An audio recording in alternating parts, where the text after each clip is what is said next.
અને મારી કડીના હાથ મે માળવે હણારી કાબરી બિલાડીનો રોકલાય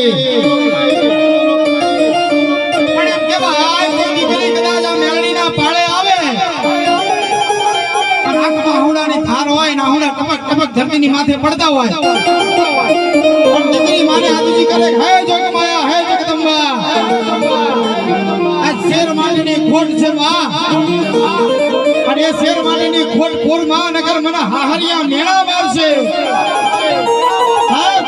કદાચ એ અંતરનો નાદ આઠમીના ભીને 9 આતણાને પાર કરી અને આકાશની માથે માં મેળણીને સંભળાય અને એ મેળણી એમ કહેવાય કે ધમક ધમક ધમક ધમક કરતી આકાશમાંથી નીચે આવે અને દીકરીનું હાડું ધરતીની માથે પડે અને પેલા એમ કહે જા બેટા આજથી 9.5 મહિના બને અને તારા કોકે દેવ જેવો દીકરો લઈને ઉતરું નહીં ને તો તારા બાપની દેવી ના કહેવાય